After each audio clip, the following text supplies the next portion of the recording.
untuk objek wisata yang ada di Batu Ampar ini, sebenarnya di awal-awal itu kan hanya wisata religi. Namun karena kita punya visi untuk menjadikan nagari wisata, artinya seluruh nagari ini akan dijadikan tempat wisata. Tempat wisata itu karena nagari wisata itu konsepnya adalah seluruh aspek kehidupan masyarakat itu bisa dijadikan sebagai objek wisata. Misalnya mereka menanam padi bisa dijadikan wisata, mereka berkebun bisa dijadikan wisata.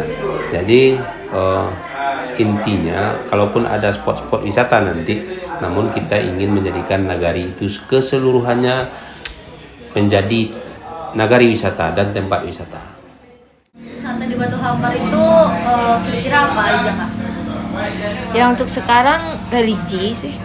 Religi ya. Kalau objek wisata religinya itu di mana, Kak, biasanya? Almanar, di Almanar ya, di halaman di Gobah, Menara, Mana? makam pahlawan, makamnya Pak Bung Hatta. Bapak.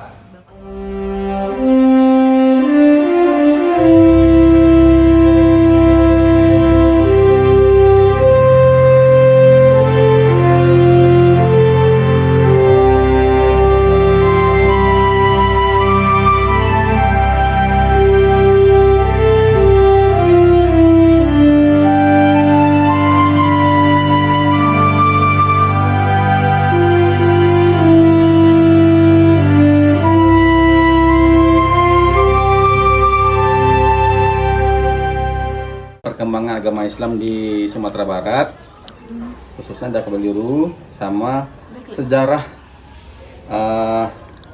siapa namanya, salah satu proklamator Bapak Muhammad Atta. Jadi ini beliau, Syekh Muhammad Jamil ini anak kandung dari Syekh Abdurrahman.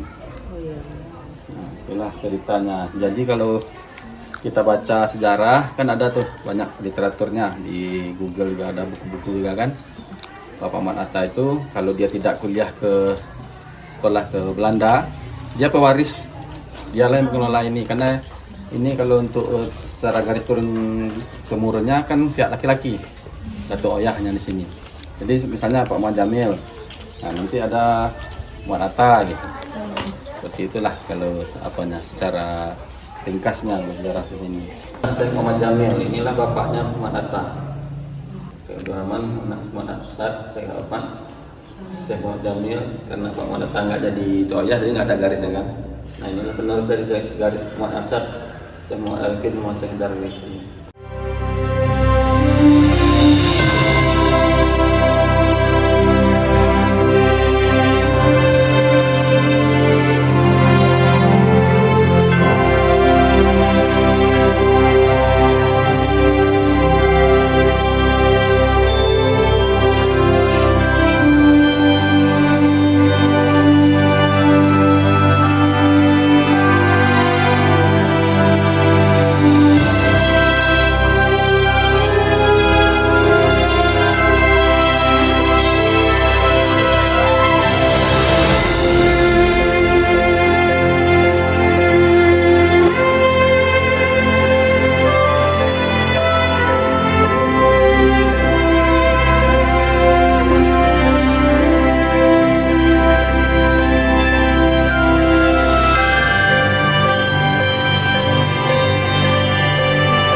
Assalamualaikum warahmatullahi wabarakatuh.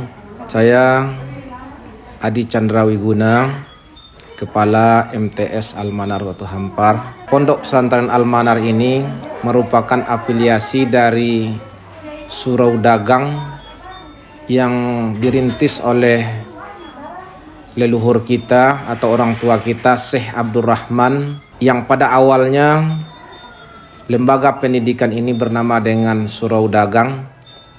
Kenapa diberi dengan nama Surau Dagang?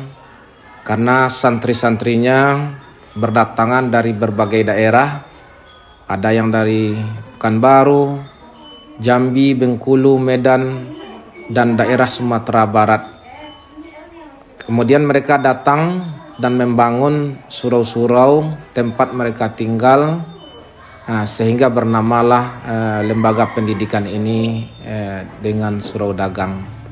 Nah, seiring berkembangnya zaman, maka Surau Dagang ini berafiliasi menjadi Pondok Pesantren Al-Manar Batu Hampar gitu, yang diawali oleh Syekh Damrah Ar-Rasadi. Surau Dagang ini dari masa ke masa itu dipimpin oleh seorang ulama yang dikenal dengan istilah Datu Oyah. Nah, itu. Sehingga kalau kita lihat pada tahun 2024 ini itu sudah generasi yang ke-8, mulai dari Syekh Abdurrahman, Syekh Arsad, Syekh Arifin, Syekh Idris, Syekh Damrah Ar-Rasadi, Sa'rani Khalil dan Masmur Sa'rani. Pada awalnya di sini bukanlah pendidikan formal seperti yang kita lihat saat sekarang ini. Juga ada namanya pendidikan suluk atau khalwat itu ya. Pendidikan non formal yang menanamkan nilai-nilai etika, pengenalan diri, zikir, dan juga fikih-fikih ibadah lainnya gitu. Jadi itu awalnya disampaikan oleh guru-guru kita ini atau syekh-syekh kita ini secara sistem alakah itu. Jadi baru berubah menjadi sistem pendidikan formal ini itu baru pada generasi yang ke-5 ya, pada masa Syekh Damrah Ar-Rasadi.